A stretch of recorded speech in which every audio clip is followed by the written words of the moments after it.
Hello and welcome back to my YouTube channel. Arsenal just defeated Girona last night in their final Champions League group phase match. It was a game in which we played a fairly rotated lineup. We were, I believe it was 98% guaranteed of a spot in the top 8 heading into the last match day. So it was kind of understandable that Arteta played a weaker team, especially with Manchester City on the weekend. I was a bit torn on this because I assumed that the Champions League draw would be the same as the Conference League draw, and it then came out after the games that it was. So, where you finish on the table does matter. So, it was in our best interest still to finish as high as we could, even though we were virtually guaranteed a spot in the top 8 already. It's better we finished third than fifth or sixth. So, I was a bit nervous because I still think it'd be good to finish as high as we could.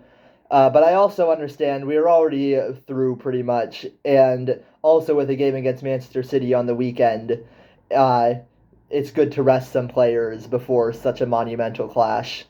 Girona is also a team that we should be expected to beat, and we did end up winning. It wasn't as comfortable as perhaps it should have been. It wasn't a great performance by the Arsenal team, and that kind of makes sense because it was largely a second team, and because it's a lot of players who aren't usually on the field together. Most of them will play at some point throughout the season, but usually not that specific group of players together. The team chemistry might not have been as strong as it would be in the first team, so it kind of makes sense that it wasn't a great performance. But we still got the job done in the end and won.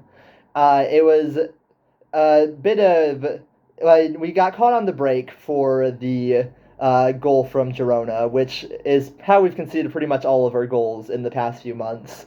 It was a really weird thing from Neto. So Neto is, I believe, 33 years old. We signed him on loan, and he added a bit of experience into the squad. He's an older goalkeeper, so you'd think with all that knowledge from the game, he would have made some better decisions. So in the very first minute of the game, he has the ball in the backfield, nothing really happening. Like, he's under no real pressure, holds on to the ball for far too long, like keeps the ball at his feet, lets a Girona player run up to him, nearly take it off him, and very clumsily manages just about to get it out of bounds. But that was like the first warning shot. Like, I didn't know what he was doing because it was a completely avoidable situation. All he needed to do was pass the ball, and he held on to it long enough for it to become a problem. But he got away with that one. But then in the 30th minute, Girona get a break. He probably would have ended up in a one-on-one regardless. But Danjuma has the ball, and Neto decides to run like 5 to 10 yards out of the box. And that, like, opens up a lot of space to lob him or just shoot. And it actually would have been worse if he had saved it. He dived for the ball while he was outside the box.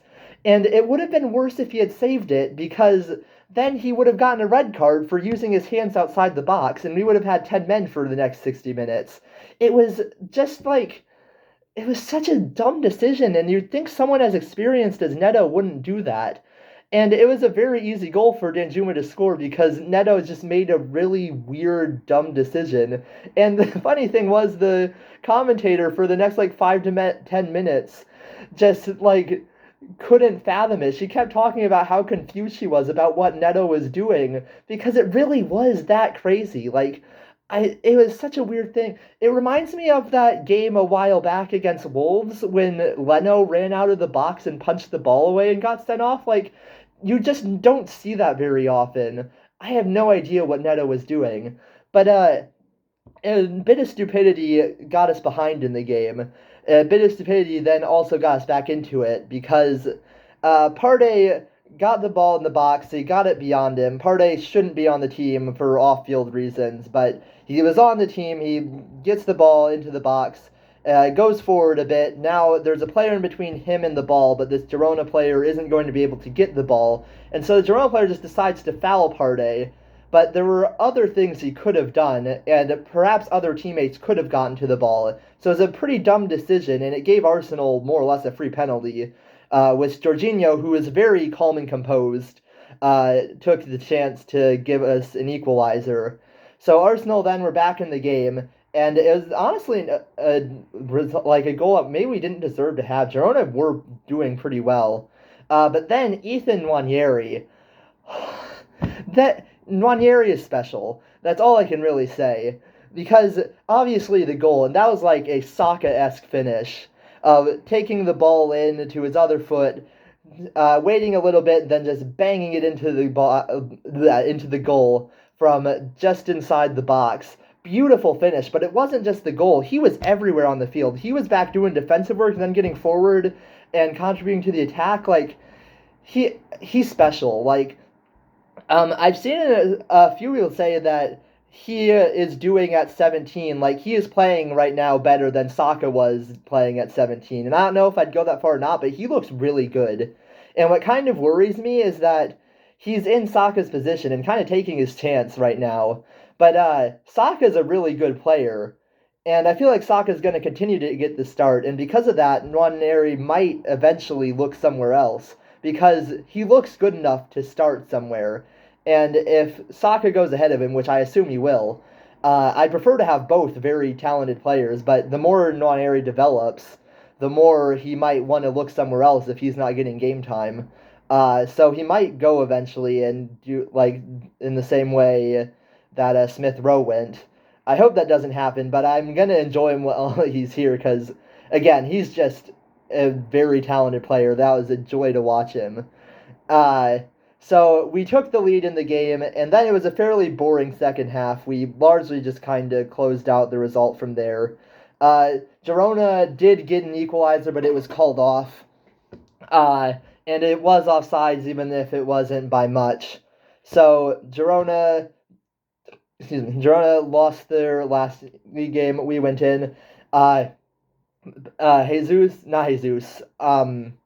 Sterling got a chance to take a penalty, and I've heard reports that he is struggling with a crisis of confidence right now. So I was hoping that him getting the chance to take the penalty might help his confidence a bit more, but then he didn't score. It was saved.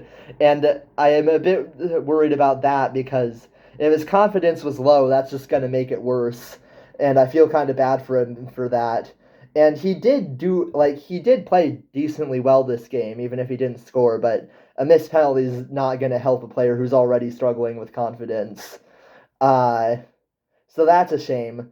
But Arsenal now are through. I believe we can play AC Milan, PSV, and two other teams, Juventus and someone else. All four of them, I looked at it, are fairly beatable. I think AC Milan's the toughest team we could face, and I still think we would beat them fairly easily if we get them in the round of 16. Uh, so I'd say we have a fairly easy route to the quarterfinals right now. And then we'll see how the rest of the thing works out. I don't really know if I can predict who will play in quarterfinals and semifinals, but of the four teams we can play in the round of 16, I feel fairly confident we can make the quarterfinals at least. And this is a talented Arsenal team, and we'll see just how far they can go in the Champions League. It'd be awesome if they make a really deep run, and I do think they have the quality to do that, but obviously that's a ways in the future. So tonight I'll just take the win. Big game against Man City on the weekend. Our men and women, for the second time this season, weirdly, play Man City on the same day. Uh, Hopefully we win that. It was a pretty good Champions League campaign, so I'm fairly happy for the time being.